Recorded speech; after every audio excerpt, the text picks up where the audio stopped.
Hello, everyone. Hello, everyone. Welcome to another Q&A live on White Dairy Gardening and Worm Farm. So today we're going to be discussing several topics.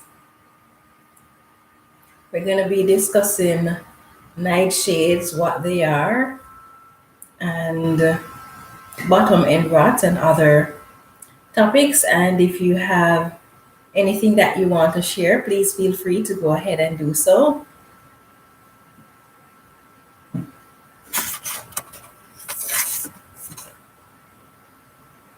Okay, so what are nightshades?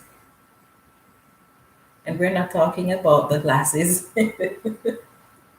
Yeah, so nightshades are vegetables that can cause food sensitivities or allergies for some individuals. And there are quite a few foods that falls into this category. And that is because of chemicals that they may contain. So what are some common members of the nightshade family? Things like your potatoes, tomatoes, peppers, eggplants, tomatillo, goji berries, tamarillo, pimento, and nicotine. These are members of the nightshade family. Now, things like your potatoes, your tomatoes, your tomatillo, these contain solamine, and that can cause problems for your stomach. And your peppers and your pimento contain capsaicin. Oh, hi, cyan. And your eggplant contain, when it is uncooked, it contain high levels of histamine. So this is why they fall into the nightshade family, because they can cause food sensitivity or irritation. Oh, hi, mom. Yes. And the thing is, where nightshades are concerned, they all contain some amount of nicotine in them. So your tomatoes, your potatoes, your peppers, your eggplant, your goji berries, your pimento, tomatillo, they all contain traces of nicotine. So, but it is not in such high portion that it can cause any serious damage. Now, why should you not plant members of the same family of plants together? For example, your peppers and tomatoes. Why wouldn't you plant them together? Well, this is because members of the same family tend to be prone to the same type of diseases and pests. And so if you put them together, then if one type of plant get infected, it's going to spread to your other plants. So you want to keep them separated. And when you're planting things like peppers, even if you have don't put all your different type of peppers together. So say you have scotch bonnet peppers, you have sweet peppers, you have habanero peppers. You would not put all of these peppers together because peppers can cross pollinate. And when you grow them together, what is going to happen is that when they cross pollinate, they are going to change the shape of your peppers. They may change the taste of your peppers, the colors of your peppers may change. And sometimes, even if when you look at your peppers, they look the same as they should, the cross pollination may alter your seeds. So when you plant your next crop, you will see a difference in your plants. So you don't plant different type of peppers together, and you don't plant members of the nightshade family together.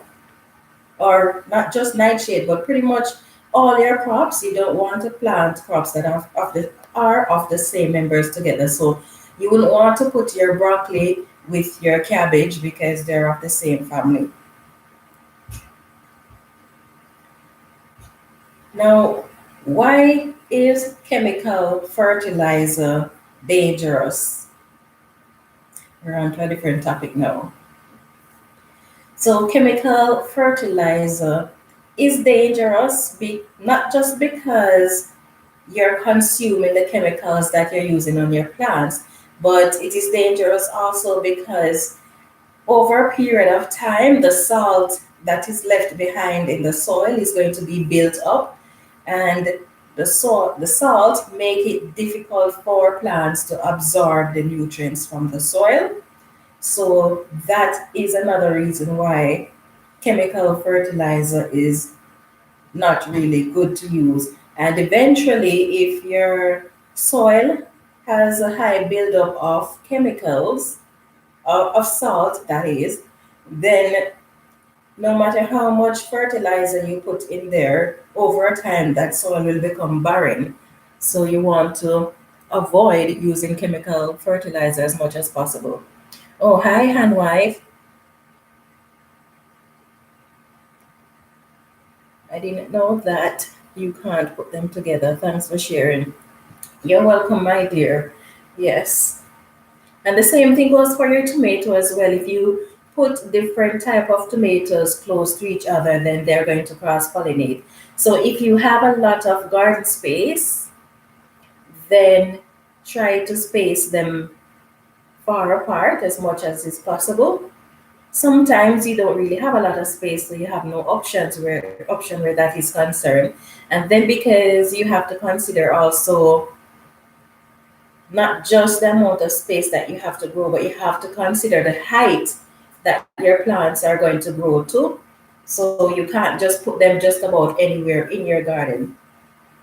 Let's see, I only use eggs, castings, and compost in my garden. I put my tomatoes together. Okay, yeah. I was doing that for quite a while too until I learned that you shouldn't really put them together. Sometimes I still break the rule and put them together. Yes. And then if you're not really fussy about the changes in the taste and stuff like that, then sure, go ahead and put them together. Especially if you're growing that you're not going to be selling to others, then by all means, if you are not able to keep them separate, or if you're not fussy about them cross-pollinating, then go ahead and put them together.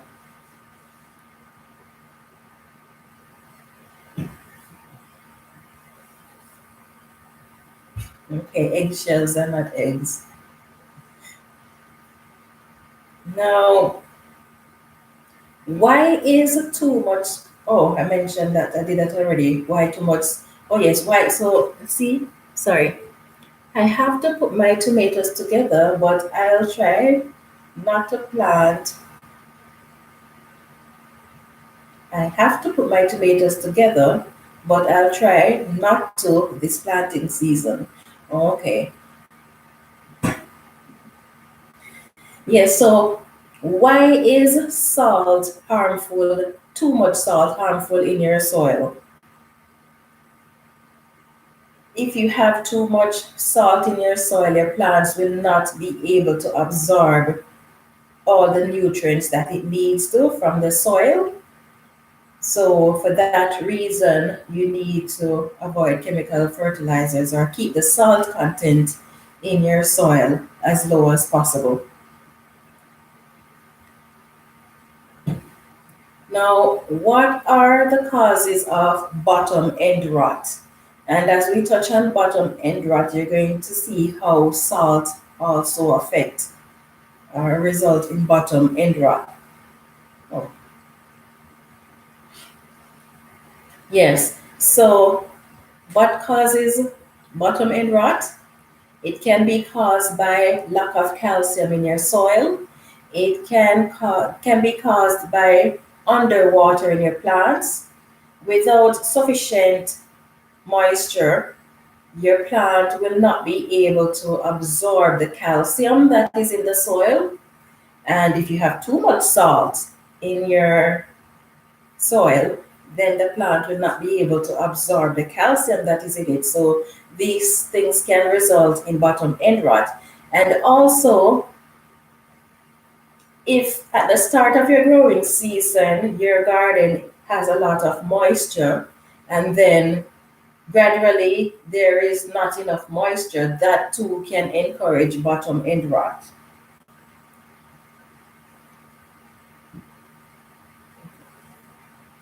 Now, what are some fruits that may suffer from bottom end rot?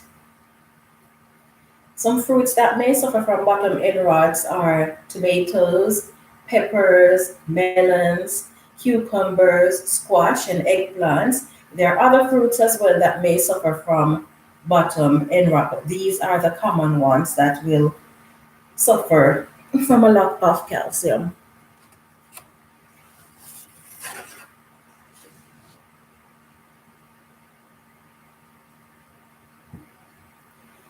Now, how can you prevent or control bottom end rot? First, you're going to have to make sure that you keep your soil moist at all times.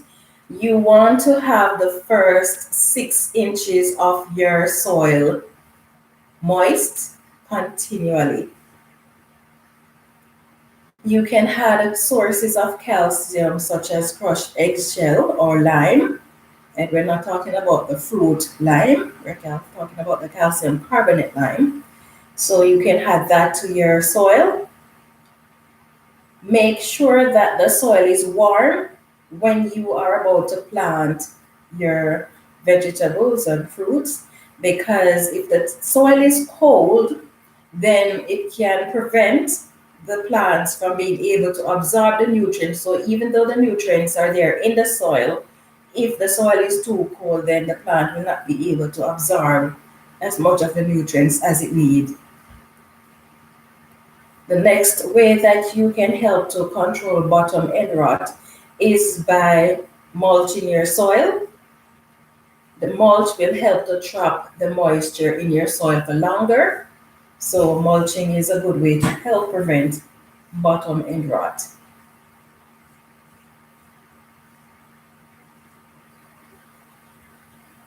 What is the best way that you can become an effective gardener? What do you think? What can you do to, what's the best method that you can use to make yourself an effective gardener? There are lots of information available on gardening. The problem is that these information that are available can be based on someone's opinion, it can be based on someone's experience, it can be contradictory. So to become an effective gardener, even if you're going to be doing research, it is a good idea not just to do research and accept what you learn.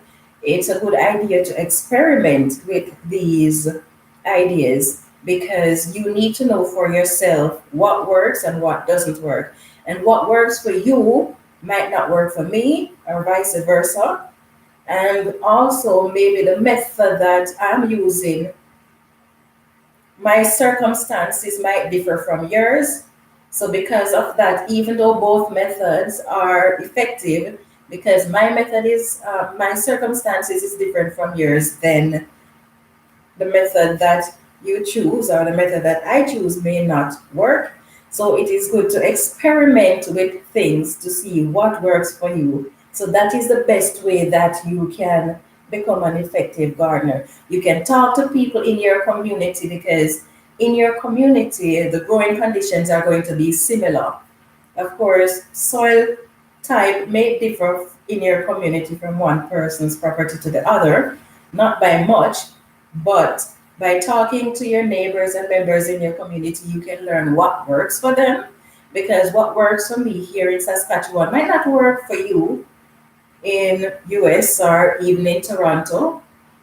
So talk to your neighbors who grow things like you and see what you can learn from them.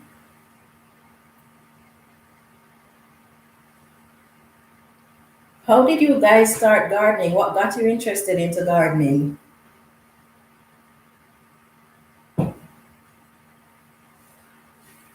For me, I got interested in gardening when I was very young.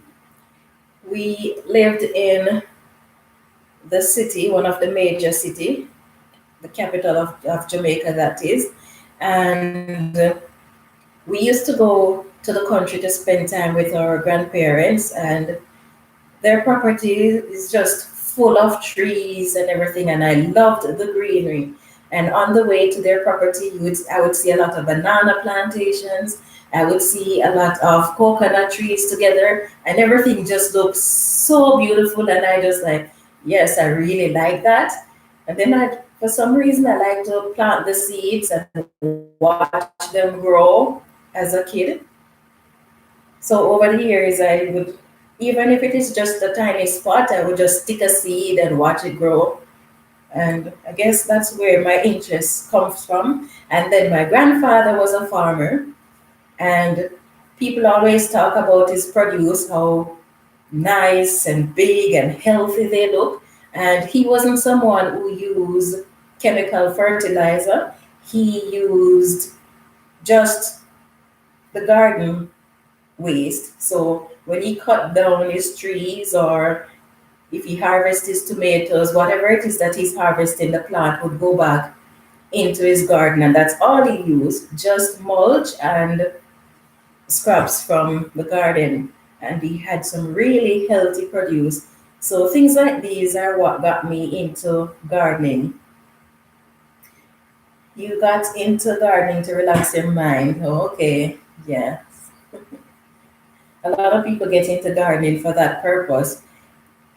People who suffer from mental health or depression and things like that, it is actually recommended that they do gardening, whether they're going to be doing vegetable gardening or they're going to be doing flower gardening, growing flowers, because for some reason it has this ability to make you feel refreshed. It distracts you from the problems that you are having. Something about gardening, and I guess watching things grow from scratch, it is really, really beneficial.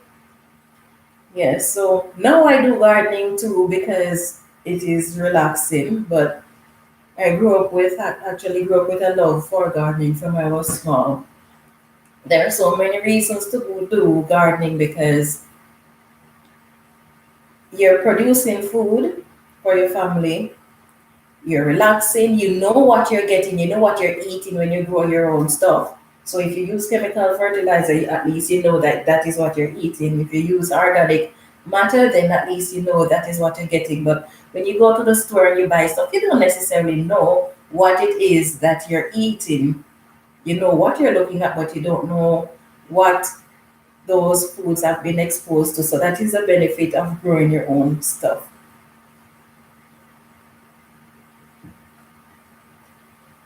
So, what are some of your biggest challenges since you started gardening?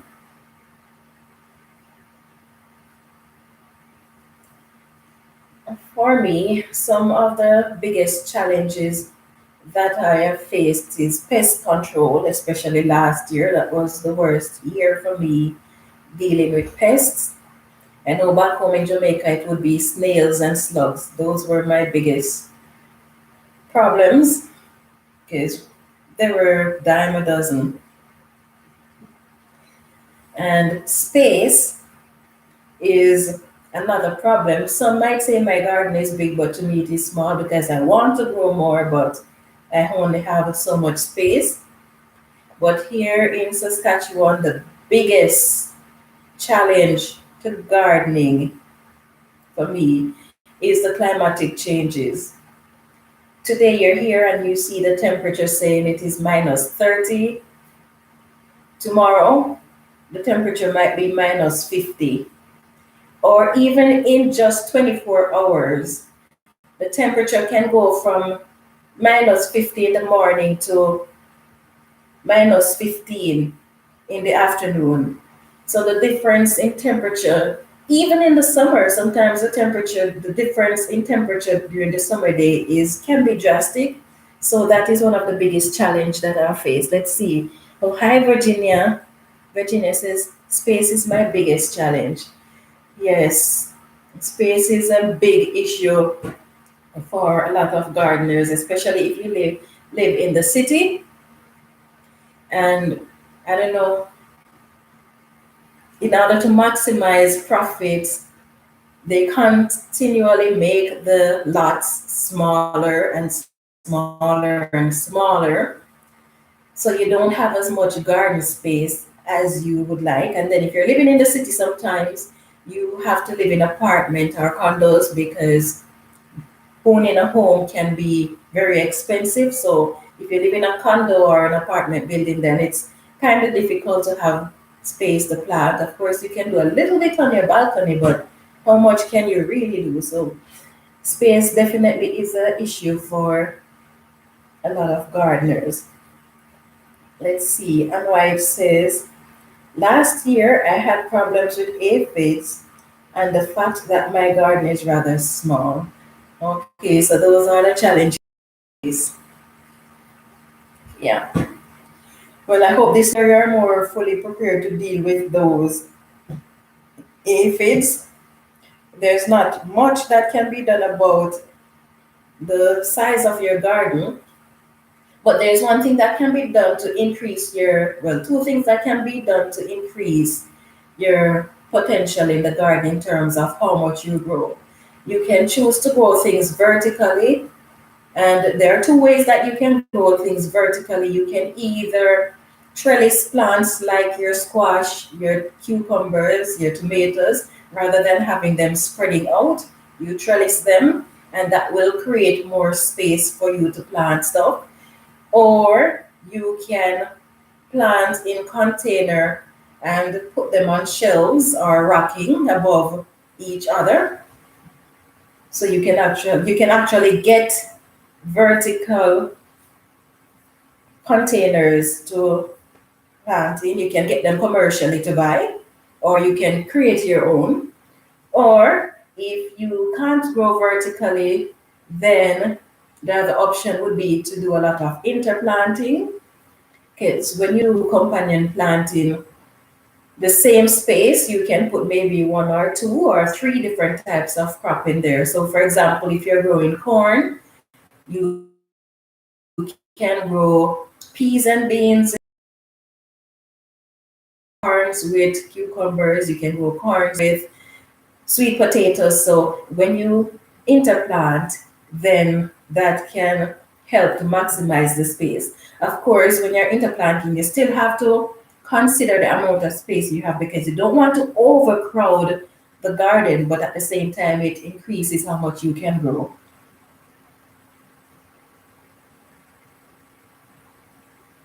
So, what steps have you taken this year to minimize or control the amount of planting or companion plant or my lettuce and I'm not just going to be planting anything by themselves unless it is a plant that doesn't do well as a companion plant. Yeah, so what steps are you taking is that you have been facing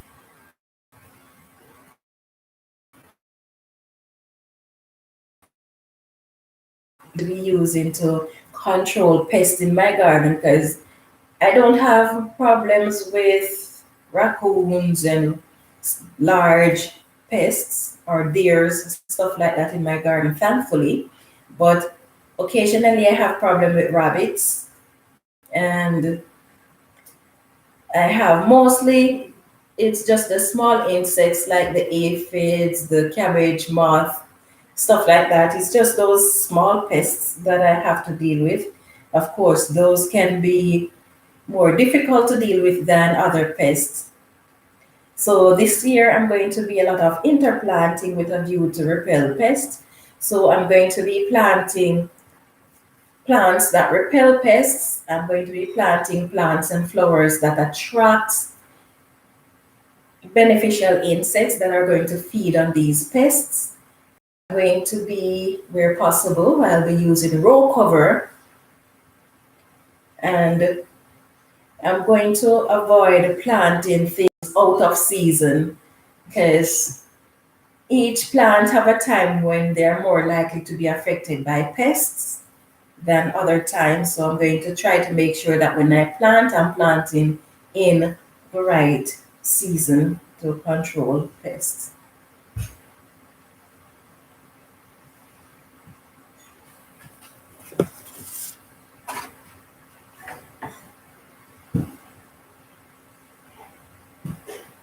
So for those of you who already have seeds started, are you using grow lights? Are you growing in greenhouse or are you growing on your windowsill? Let's see. I'm going to make a few organic pesticides and I cut down our big rose plant because it is attracting aphids. I pray those things work. Yes, cutting them down does work and spraying them. You can also interplant garlic and onions with your rose, and that will help to keep the aphids down. You can even put chives as well with your roses, and that will help to control the aphids.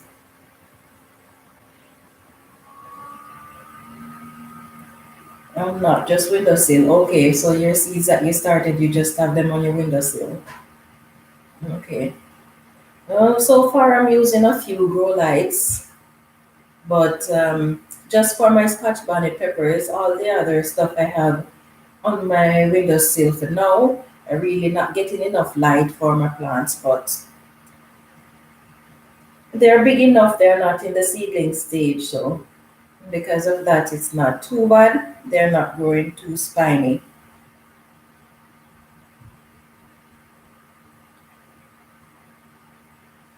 I did spray them aphids like chives. Really? I've never seen aphids on. I've got a lot of chives growing right up against the house when we bought the house. When we came here, there were lots of chives just growing directly up against the house. We haven't done anything to them. They're just there every year. They come back. We've never really had a problem with aphids. But definitely your garlic and your onions, you can plant those close to your roses.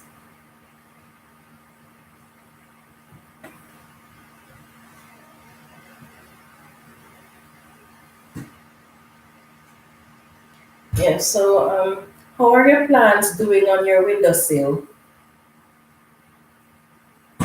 Are they growing spiny or do they look healthy and nice? Do you get enough sunlight on your windowsill as you grow them? There are many things that I need to start in the next three. In the next 3 weeks, it's time to start sowing those seeds that need to be sown indoors. And I don't really know what I'm going to do with them because I don't really have a lot of grow lights. I have a few more grow lights that I'm not using yet, but I don't really have enough sunlight coming in through my window to start my seedlings. So I'm going to have to find some alternative. So we had chives a few years ago and they ate it. Wow, interesting.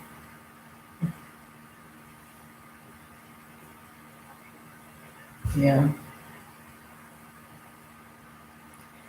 Yeah, so I'm not really able to grow a lot of things, to start a lot of seeds indoors. So anything that I can't start indoors, I'm going to be putting them outside, and then when the time warm up, they will be able to germinate because I don't really want to go out and buy a lot of grow lights. So my plants are doing well on the windowsill. That's good. That's very good.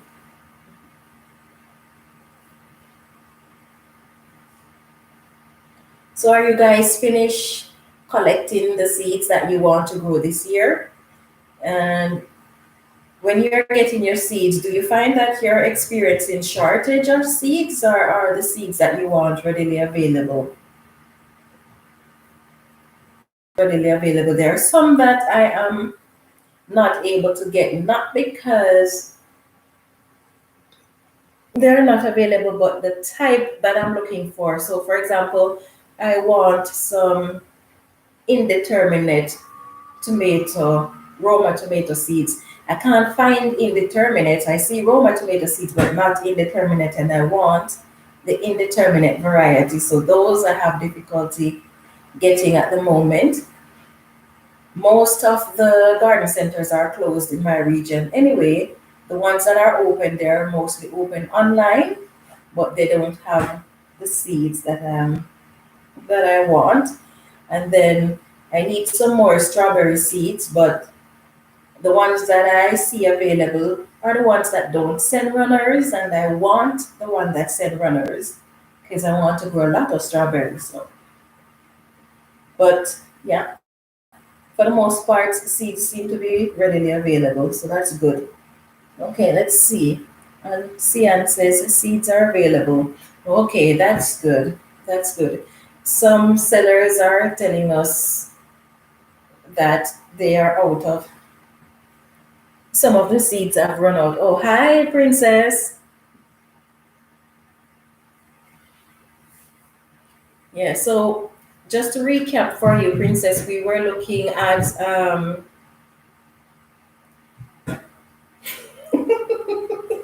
my brain went blank. Yes, we were looking at nightshades, nightshade plants, what they are, and so we looked at the fact that nightshades refer to plants that can cause food sensitivity or allergies.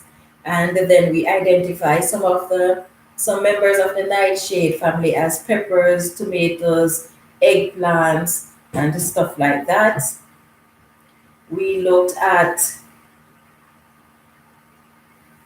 why chemical fertilizer is dangerous for your soil, and we mentioned that because it, apart from the chemicals that are harmful themselves, chemical fertilizer over a period of time leave a buildup of salt in your soil, and that that salt prevents your plants from being able to absorb all the nutrients from the soil. So these are some of the things that we discussed before you came on.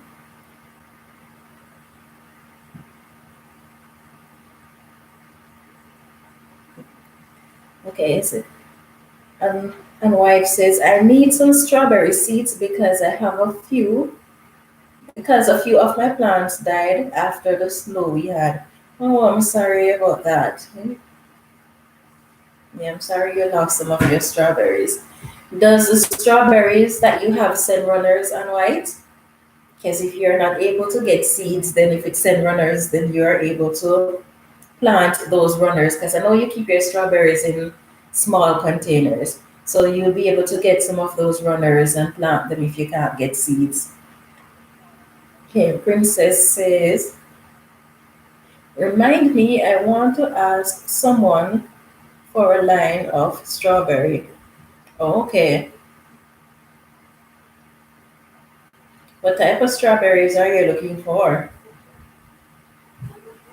Is there a specific type you're looking for? More in most cases, yes, as you say, Princess, the strawberries will come back. There have been a few occasions when they do not. So if your strawberries have been mulched, and in most cases, if they're in a larger rather than a smaller containers, they will come back. It depends also on how cold your environment is. I don't think your environment is cold to the extent where they won't come back. Your environment, your temperatures that you experience there in London, you should be able to, the strawberry should be able to come back. Oh, hi, West London.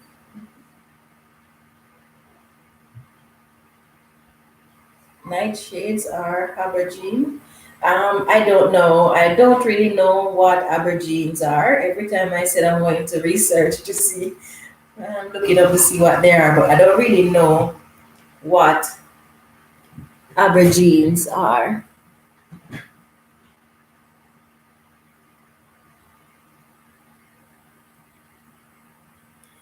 Let's see. Princess Lillian says, I have two lines of strawberries now. I saw a fattish, a flattish one at my friend's garden. Oh, I've never seen that one. Okay, that's an aubergine. Okay. Is that what grows on a eggplant?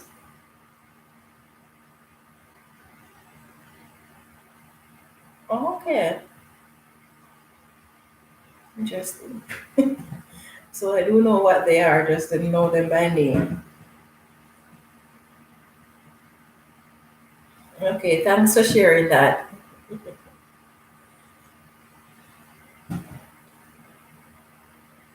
Yes, so they are members of the nightshade family.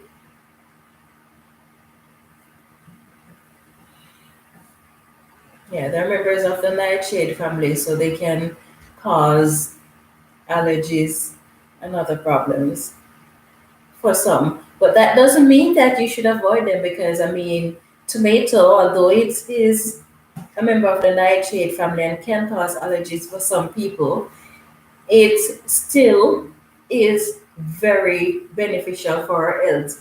So just because they have one or two side effects, the benefits that we get from these plants way outweigh the negative effects. So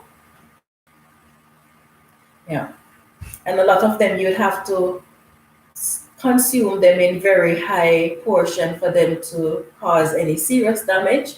Sometimes you might have allergies or allergic reaction to them if you eat small amount, but in most cases it's okay.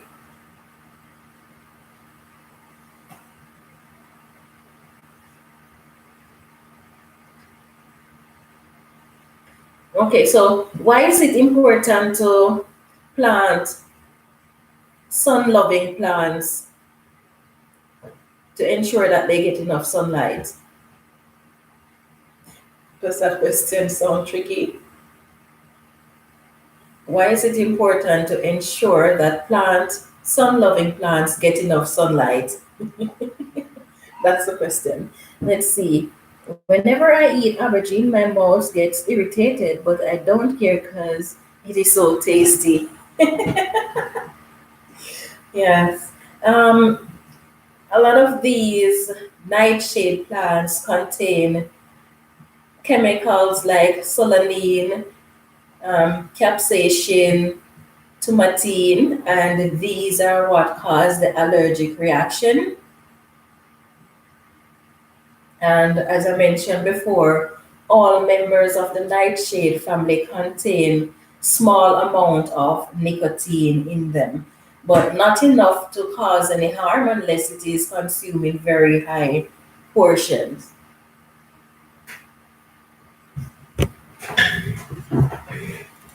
Okay, so let's see. Oh, you're laughing because West London says she's gonna eat them anyway because she loves them. West London says, I think I have a slight allergy to it. Yeah, it's a pity though. That's as long as you don't eat too much of it to cause you any harm. I say, sorry, I got disconnected. Can you tell me what fruits are in the nightshade family? Okay, so things like your tomatoes, your peppers, your eggplants, and quite a few. Let's see here.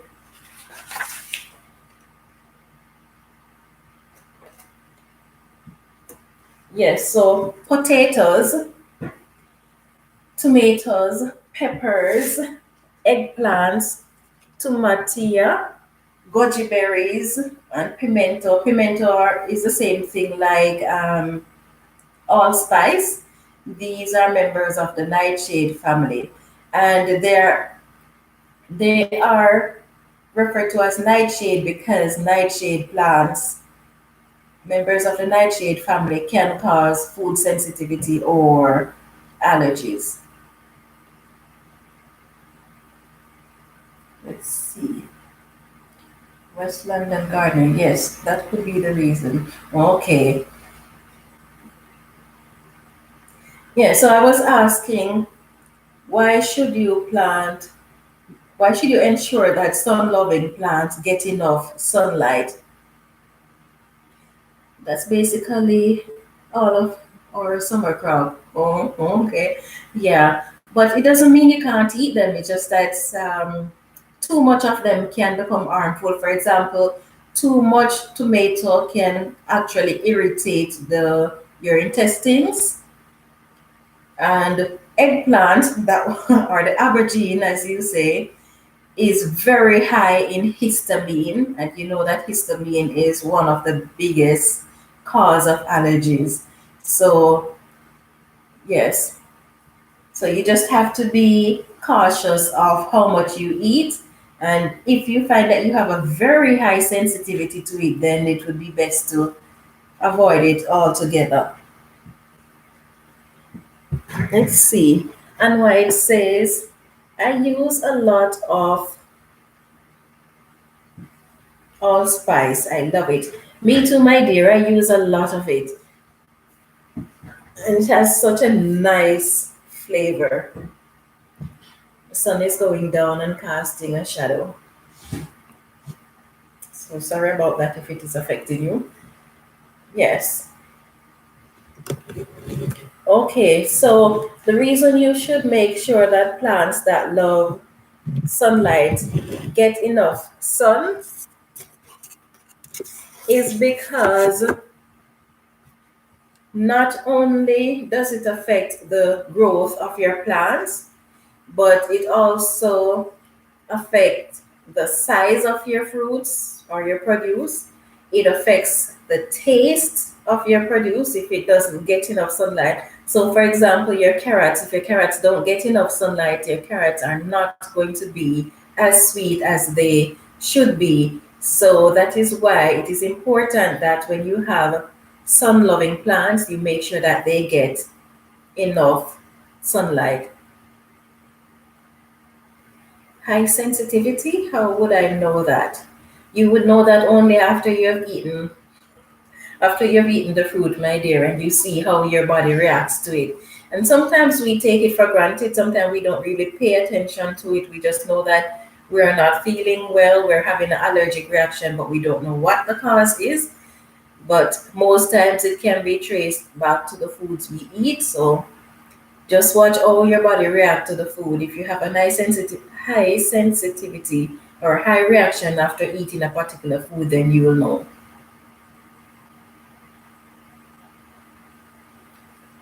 Miss London says, you look lovely in your golden hour light. Oh, thank you. And White says, yes, she does. Thanks, and White. Right, so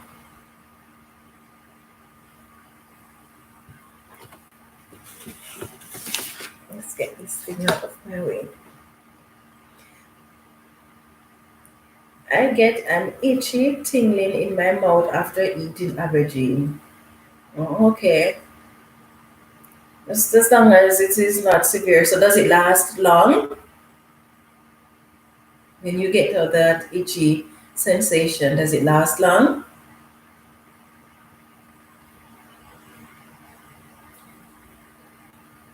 Okay, so let's touch briefly on why it is important not to overcrowd your garden. Let's see, West London says, that's how I know I am slightly allergic. Yes, it lasts for about an hour. Okay. You must really love it if it's gonna make you mouth itch and yet still you'll eat it after. You'll still eat it and endure the itchiness for an hour. Yeah. Well, thankfully it's not major, or else you'd have to give up eating it.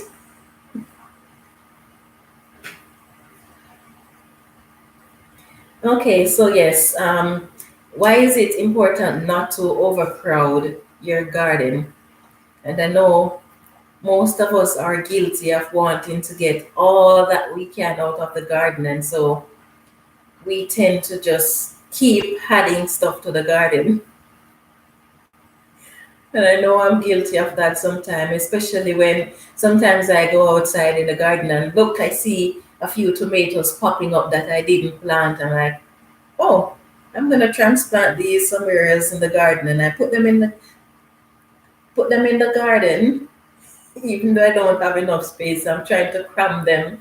And one of the main reason why I overcrowd my garden sometimes is whenever I see these things that I didn't plant popping up in my garden, I feel guilty if I throw it away. And so I try to save it by planting it. But this year, I think I will just put it in my compost bin or in my worm bin. Oh, you're growing loads of it this year. I guess you can't get enough of the aubergine then. Let's see, Russell says, I have to be careful with potatoes. They have been known to knock me out. Oh, wow. Yeah. Potatoes, they're very tricky. They can be dangerous, especially if you put them after you've harvested them and you might be storing them in a nice, dark, cool area. But if there is no air circulation, they give off a gas that can actually be fatal if the gas builds up. So potatoes, yes, they can be as nice as they can be deadly. And when you are using your potatoes, and if when you start to peel your potatoes, you notice that just underneath the skin of your potato is green, it is best not to use that potato because potato have a self-defense mechanism where if it feels threatened in any way, it will start to release this chemical, and that is when you see that green layer underneath the skin, and it can be very harmful. So just be aware of that and make sure that when you're storing your potatoes, you're storing them in an environment where they can get enough air circulating. Let's see. And White says, I did that last year. I won't this year. Oh, you're talking about overcrowding your garden. Yeah. I am sowing less this year. Okay. Yeah. Yeah. So, why is it important not to overcrowd your garden? One is that when you overcrowd your garden, it's going to reduce the airflow, and that is going to cause some plant disease to develop. So it is important not to overcrowd so that you can have enough air passing in between your plants. Close proximity to each other can also cause plant diseases to spread more rapidly. So, for example, if you have powdery mildew and you have other plants that are touching against that infected plant, then it's going to cause it to spread. And especially when you go to water your plants or if it rains, then the disease can just be transferred readily from one plant to the other. Also, the plant may become leggy because all of the plants are fighting to get the sunlight. Makes sense. So, hi, eco neighbor. Yes. So, your plants are going to be struggling to get the sunlight, and so they may tend to grow leggy. So, you don't want to overcrowd them. Your plants will compete for the nutrients that are in the soil as well as the space. So they're fighting for the sunlight, they're fighting for the nutrients, they're fighting for the space. When that happens, what you're going to end up with is that the quantity of your produce is going to be reduced and the quality of your produce is going to be reduced. And even the size of your produce is going to be a lot smaller. So you don't want to overcrowd. It is better to just put in as much based on the space that your plants need. Sometimes the recommended amount of space that a plant may need, you can go a little bit closer together than the recommended space. Oh, hi, Garden States. Sometimes, yes. So sometimes you can plant a little bit closer than what is recommended, but you don't want to go too close to the plants or get the plants too close together. Let's see.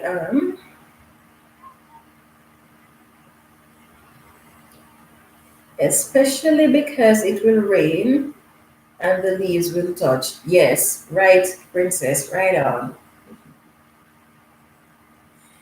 Yes, so these are the reasons why it is important not to overcrowd your garden.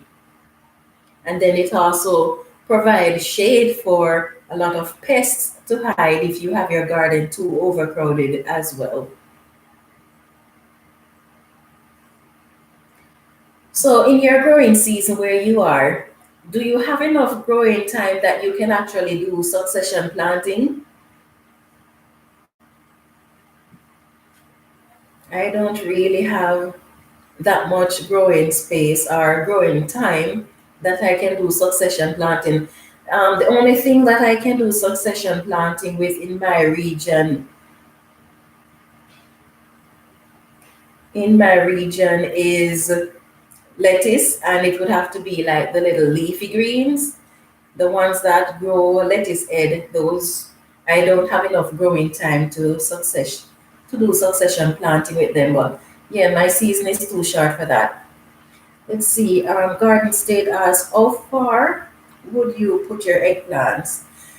I've never really grown eggplants, so I don't really know what size they grow to. So I guess that is something you might have to look up to see how big your eggplants grow. Keep in mind, if you're going to be pruning your eggplants, then you might be able to put them a little bit closer than the recommended space.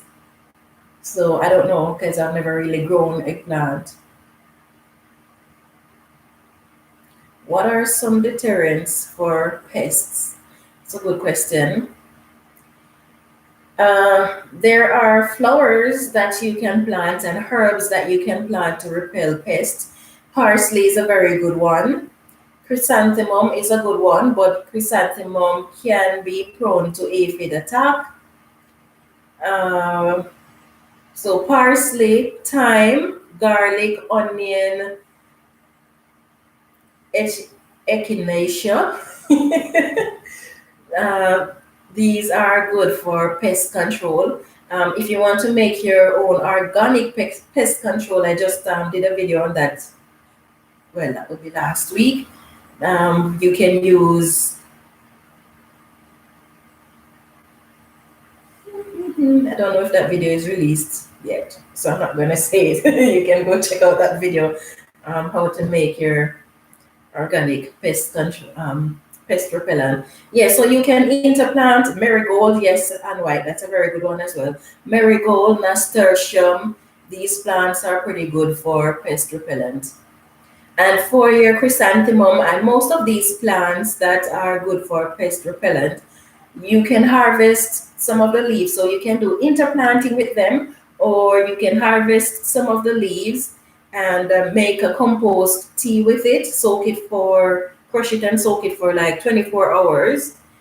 And you can mix a little garlic in there, a little bit of eco-friendly soap, dishwashing soap in there, and spray it onto the underside of your plants because you want to reach to the pest, and most time your pests are going to be on the underside of your plants. Too much in the catalogs. Yeah, that's true. And I don't buy anything for pests. Except for my diatomaceous earth. This is very effective, the diatomaceous earth, because it is sharp. These tiny particles are pretty sharp. So, oh, hi Melanie. So because the particles of the diatomaceous earth is so sharp, so what it will do is when these tiny insects walk over it, it will actually cut into their exoskeleton, and then it's going to cause them to dehydrate and eventually die. So diatomaceous earth is very good for pest repellent, but the only problem is it does not affect only the bad or the pests. It will also affect beneficial insects that are small. So you have to try to balance it. I used, what was that thing called? Anyway, I don't remember what it is called, but I bought something last year to use because I was having a serious issue with the spider mites and the aphids. So I bought something from the store that is said to be organic, and I used it on my plants, and my plants were severely burnt. So because of that, and that was the first time I've ever bought anything from the store to use on my plants. And because of that, I don't use any form of commercial pest control. BT is good. It is good, but continuous use will actually increase your aphid population. So it's not something that you want to use on a continuous basis. And another method that you can use to control pests is to rotate your crop. So it is a good idea to know what you plant where this year, and then next year you know that you're not going to be planting in that location. And especially if you have plant diseases, some plant disease can stay in your soil for up to 3 years. So you want to make sure that you rotate your crop every 3 years. And as I mentioned before you came on the live, don't put your plants that are similar together. So you wouldn't want to plant your cabbage with your kale and other members of the brassica family, or you wouldn't want to plant your tomatoes with your peppers because they're of the same family and they are prone to the same type of pests.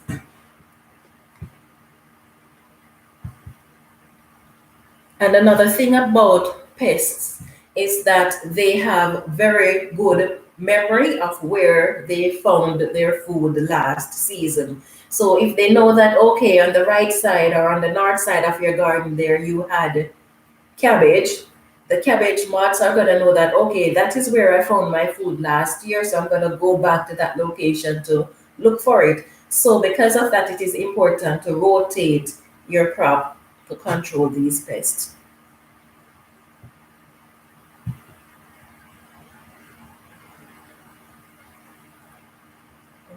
Let's see.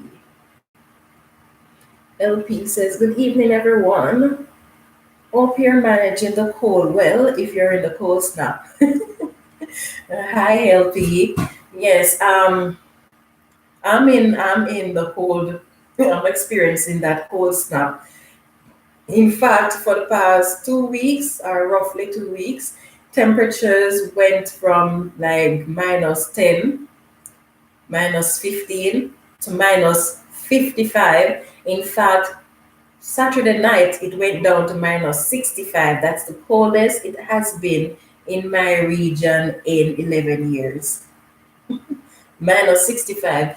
And quite a few of my worms, 14 of my worm bins froze because they were close to the ground in my garage. So although the garage is heated, the ground is so cold that 14 of my bins froze.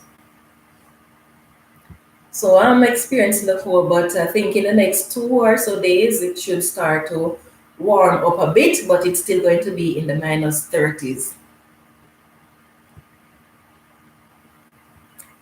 Let's see, LP says, I didn't know that about BT. Thank you. Okay, you're welcome, my dear.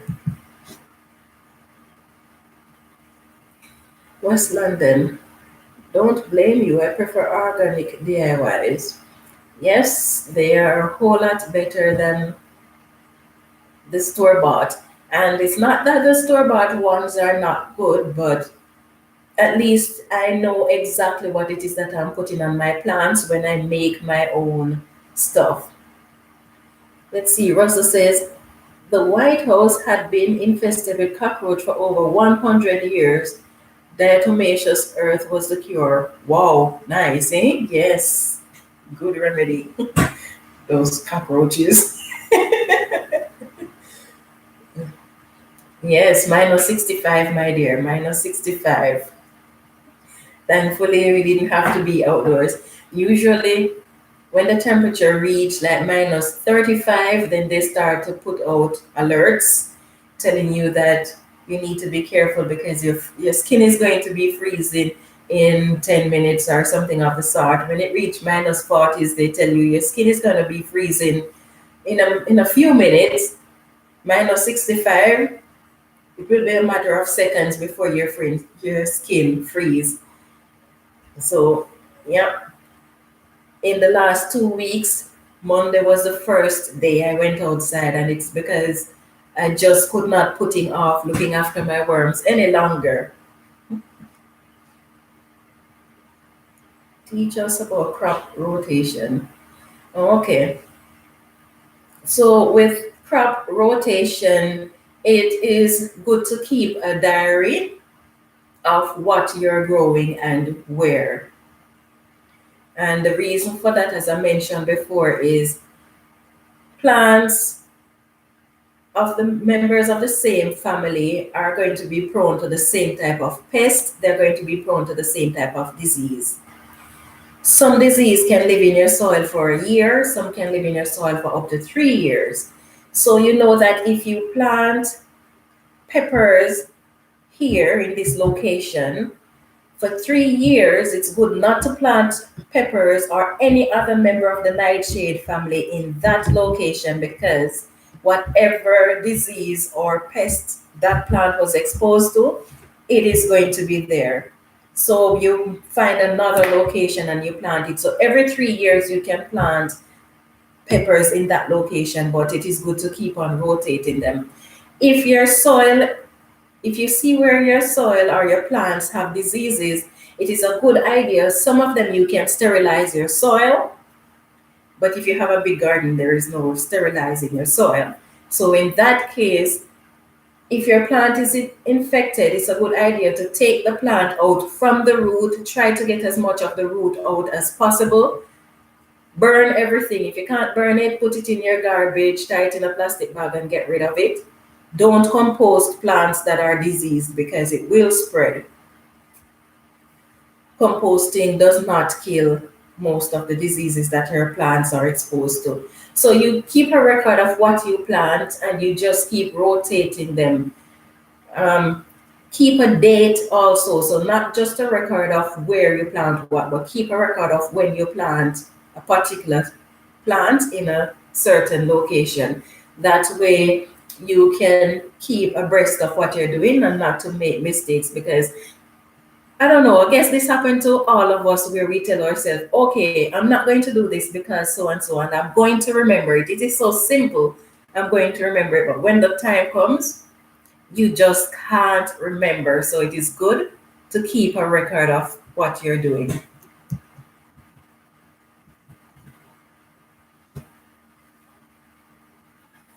That's crazy. Yeah, it really is crazy.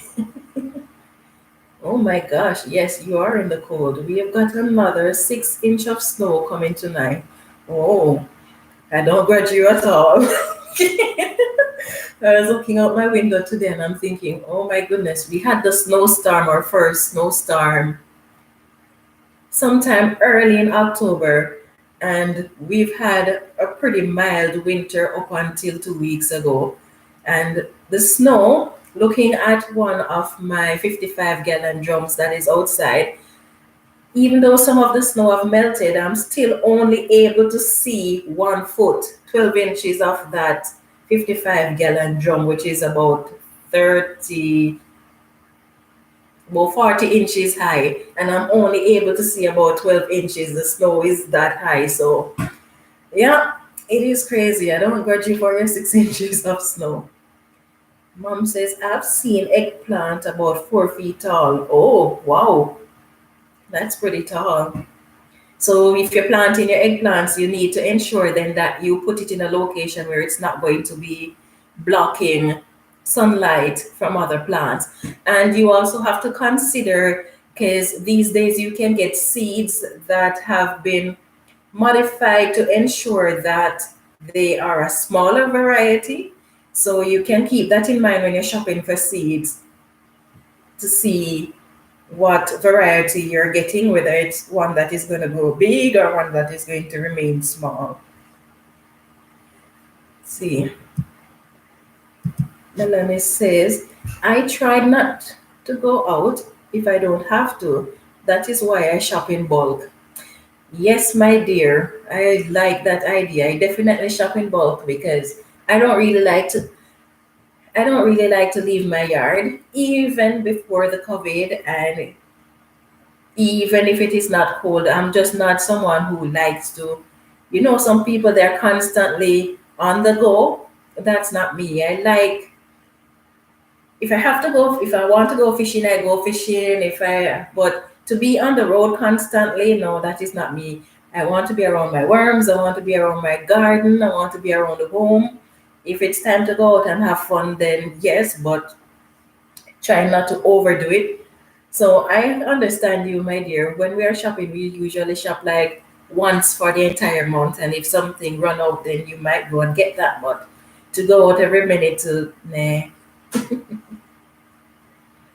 Oh, hi Nikki. How do you sterilize soil? Okay.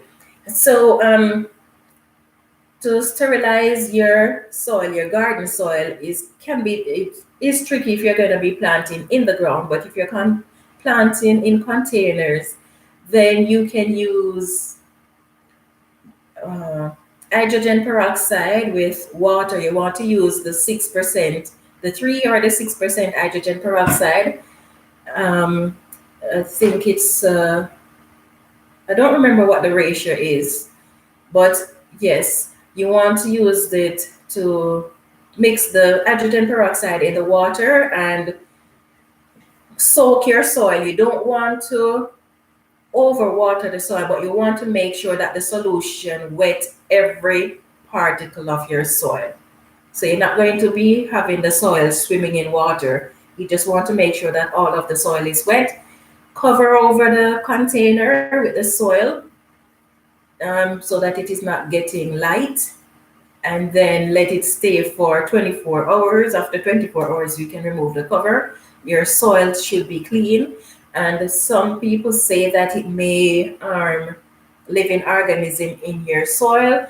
I don't see, well, there are some organisms that you can't see, but I know that my potting soil contain a lot of castings, which means that there's going to be a lot of worm eggs in there. And after sterilizing my soil, I see lots of worms. And based on the size of some of the worms that I see, I know that these are not eggs that were hatched after I sterilized the soil. They are worms that were already hatched when I sterilized it. So it did not kill my worms. So I guess it doesn't harm all living organisms.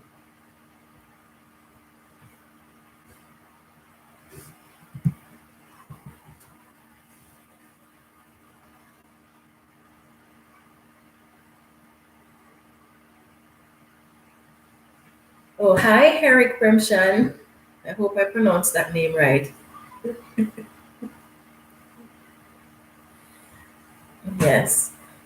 So, hi, New York, Jersey.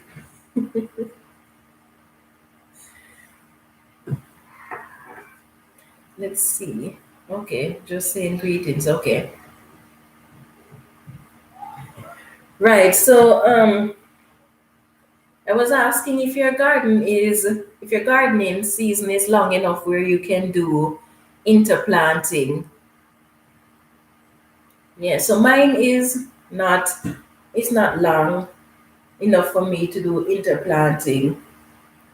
So if your garden is long enough, garden season is long enough to do interplanting, then that would be pretty good. Mine is about 3 to 4 months long, so I can't really do succession, not interplanting, but succession planting. Yes, I shouldn't be saying interplanting. I was talking about succession planting. Let's see, if you want to get someone's attention, use at symbol, then your name. Okay. Yes, so I don't really have enough growing season to do succession planting. The only thing I'm able to do succession planting within my region is like the leafy type of lettuce. So like the lettuce head, that wouldn't work. But if I'm growing like the leafy lettuce or if I'm growing microgreens, then I can do succession planting. But my season is not long enough. So, what are two types of succession planting that you can do? So, the first one is that, and this one is very important, is that when you're going to start your seeds or your seedlings, don't plant all the seeds that you want to grow all at once. So, say for example, you want to grow 6 cabbage this year. Rather than planting all the 6 seeds that you want to grow, plant two, or maybe plant four with the idea that two of them might not germinate. So you plant more than you need, but you're gonna you want only two of those. 2 weeks later, you plant another 2 seeds or 4 seeds, and another 2 weeks later, you plant 2 seeds again. So by doing that, you end up with with plants in different sizes. Now, the reason you want to do succession planting this way when you're starting your seedlings is for two reasons. One is that if, for example, you end up with cutworms cutting down your plants, you're going to have more plants available that you already planted, so you can just transplant those. Or most times when you plant your stuff and you go to harvest, you harvest all your crop, your tomatoes all at once, or you might harvest all your peppers all at once, or within the same period of time. So, say within 2 weeks or a month, you're harvesting all your peppers or you're harvesting all your tomatoes. When you do good night and white, have a good night. Right. So, when you do succession planting, for your seedlings, if you plant some now, those say it takes 3 months for you to harvest it. So 3 months from now, you're going to be harvesting. You plant another, say 2 weeks later. So 3 months and 2 weeks later, you're going to harvest. One, it makes sure that you have a continuous harvest. And at the same time, it ensures that you're not harvesting everything all at once and then some of your produce may go bad. So this is one of the reasons why it is good to do your succession planting when you're starting your seedlings.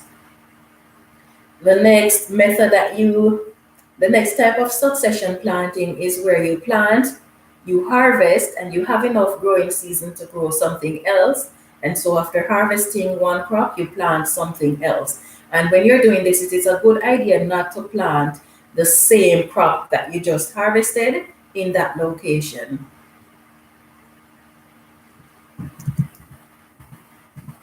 Let's see.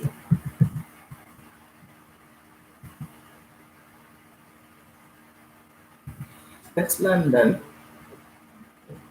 I wondered how that was done. Okay. Talking to LP. Most excited thing I planted was sorrel. Oh, okay. I recently learned that there are so many different varieties of sorrel. I was amazed to see because in Jamaica we have the sorrel that is actually it grows like a large plant, can grow up to 5 feet tall, and it blooms these little red petals, and inside the petals you have a pod with seeds, and then we use the petals to make a drink, or we can put it in our cake. It is red, and then you have the white variety. But then there are petals that look like leafy greens, like lettuce or stuff like that. There's so many different variety of sorrel. I was pretty amazed. And I would think that if you have a lot of varieties of sorrel, they would at least look similar. Some of them, the difference is so drastic that you just would not know that it is sorrel unless someone tell you. So what type of sorrel did you grow?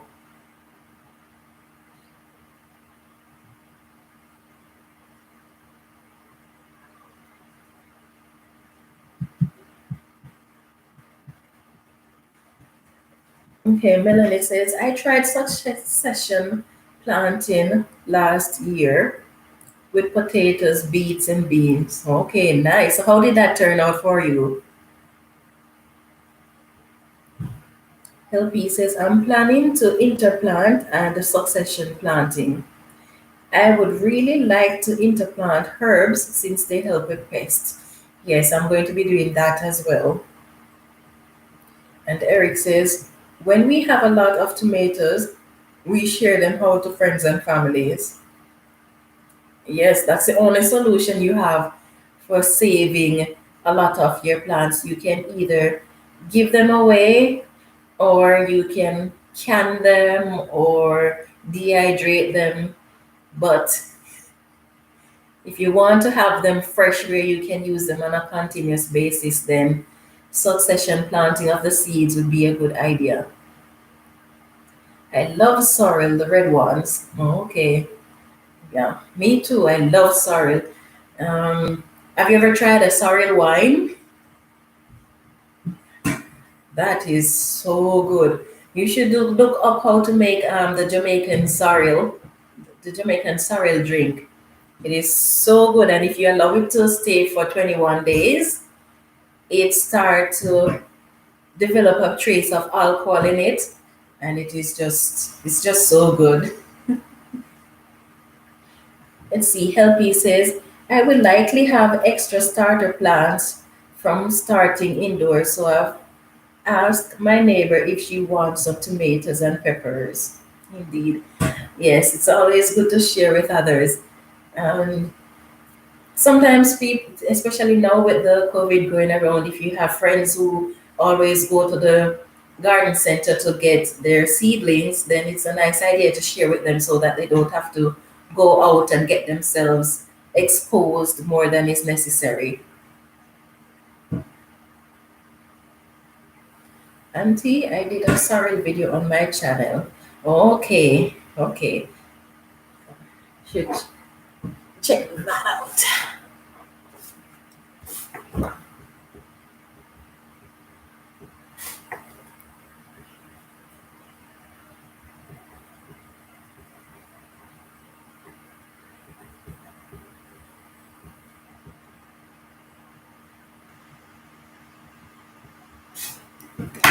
Okay, LP says, I will grow sorrel this spring. I have not heard of this sorrel drink. Yeah, but it requires a reasonable amount of sugar and ginger, and it tastes better the longer you have it. So when you make it, you don't just drink it right away. You allow a week to pass, and then it's good. But 21 days,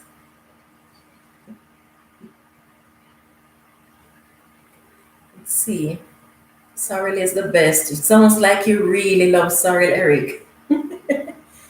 I'm thinking of I'm thinking to interplant under my cherry tomatoes. Not entirely sure what yet. Okay, you can put carrots underneath there. You can do lettuce underneath there.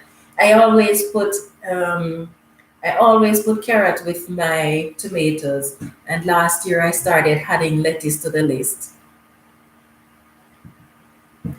Princess says sorrel drink is good. It definitely is. And I'm sure there are many ways that people make it as well.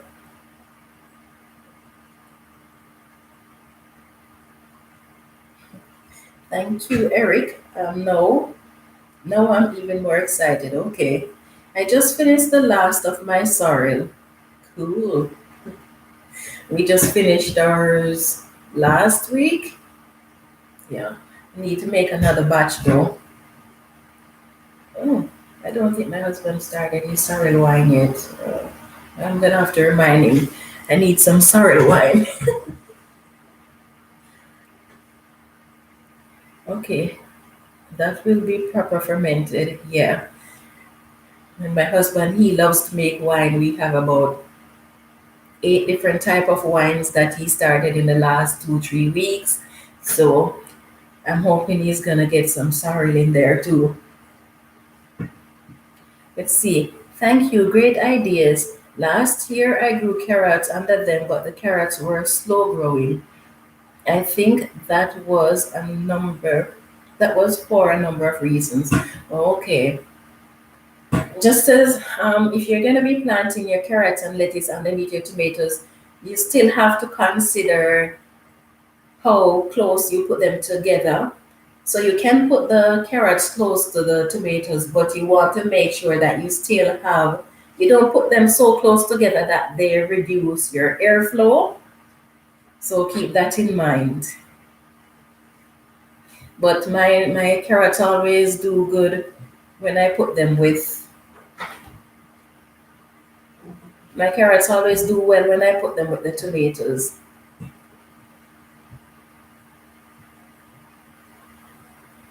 Auntie, I have some spelling words to learn, so catch you later. Okay, take care, Eric. Have a good evening.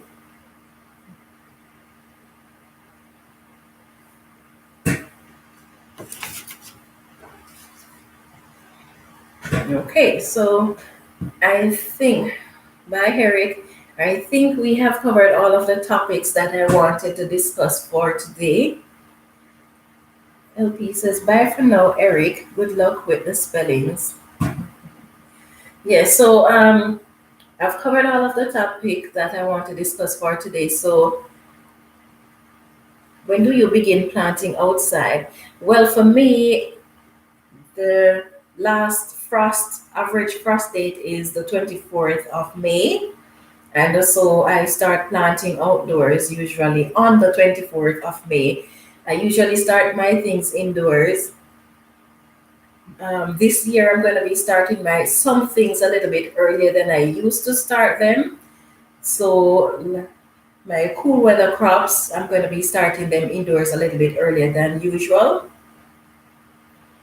And now I'm learning that in my regions, the cool weather crops, I can actually start them outdoors as soon as the soil is workable for some and shortly before the last frost for others. So I'm going to be getting a lot of them started April outdoors, but for anything else that I'm starting indoors, it will be in the next 3 weeks.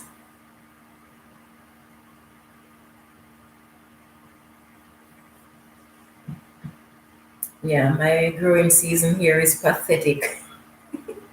3 to 4 months, that's it. And the worst part of it is that although it is 3 to 4 months, you still can have cold snaps in between. Not severe, nothing in the minus temperatures, but it will just be too cold for things like my peppers and my tomatoes. So because of that, now after the growing season last year, what I had to do was create framing around the areas where I'm going to be planting my tomatoes and my peppers this year, and then cover them over when the weather gets a little bit too cold for them. But yes, my growing season here is just pathetic.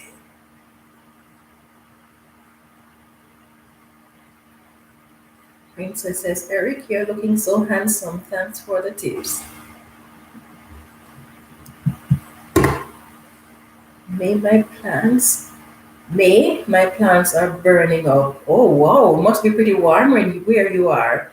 May usually is chilly, not hot, but then chilly for me might not be chilly for someone else. Because if temperatures go down to 26 in Jamaica, you're cold. You feel cold. You start putting on sweater. 28, 29, 30 is ideal. So for me, 25 is chilly. Uh, so yeah, temperatures would be around 22, 25 in May. No, I don't think it would be 25 in May. I think it would be lower than that in May. It is usually in June that you start getting the high 20s. So where I am is really just not the best place to be if you like to grow a lot of things, but such is life. Such is life. Yeah. So how long is your growing season, Eco Neighbor?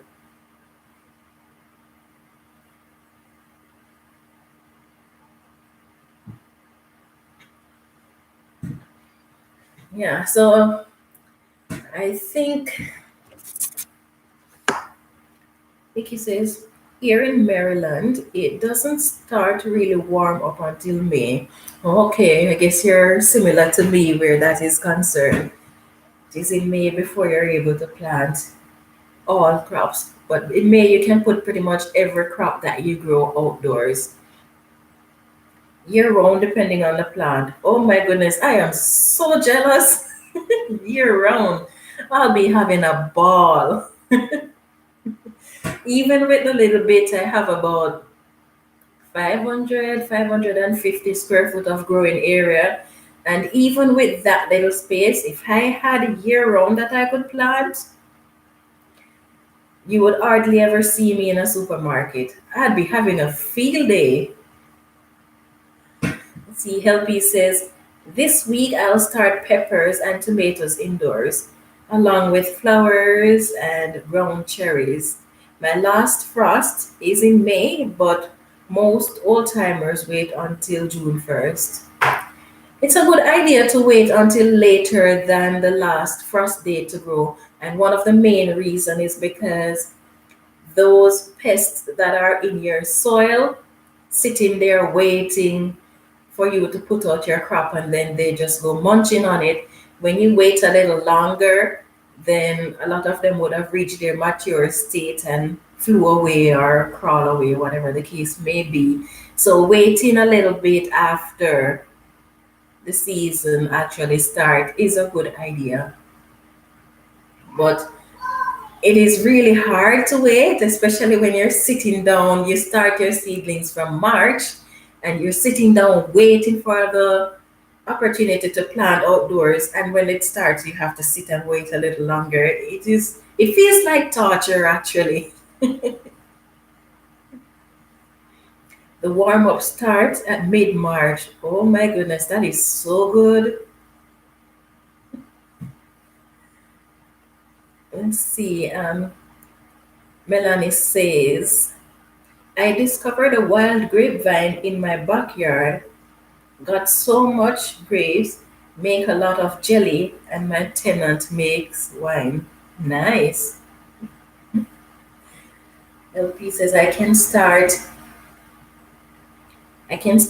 cold season crop in March and April, I think. Okay, that's cool. That is pretty cool. Yeah, I can start some things they say we can start outdoors as soon as the soil is workable.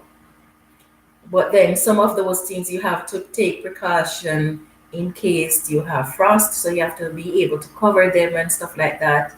So we'll see how it goes this year. This year I'm going to be starting those plants that can be direct sown outdoors in the cold.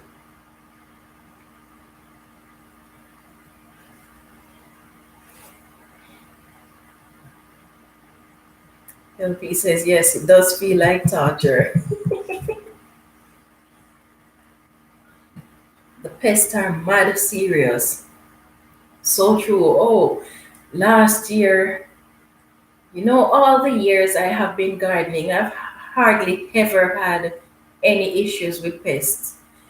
But last year, because I was growing so many different members of the brassica family, I think I had three varieties of kale, I had two types of cabbages, I had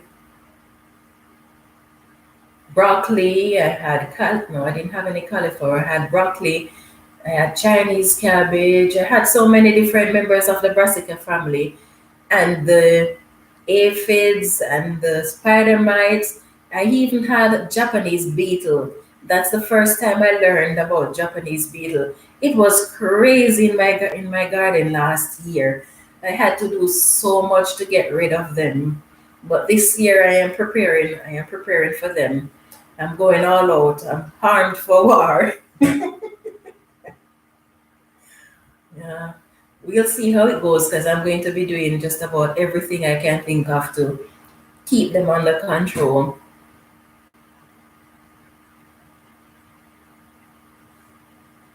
Yes, March to start is nice. Yeah, so anyway, I think I'm going to be shutting the live down shortly.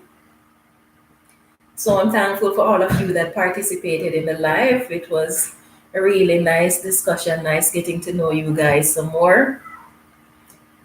Thank you for your share, for those who commented, and for those who just listen in the background. I appreciate all of you being here. Okay, so I hope you guys have a wonderful evening and stay safe. Melanie says, I planted garlic ends of September and I am so impatient to see what happened to them. Yes, my dear, me too. I planted mine.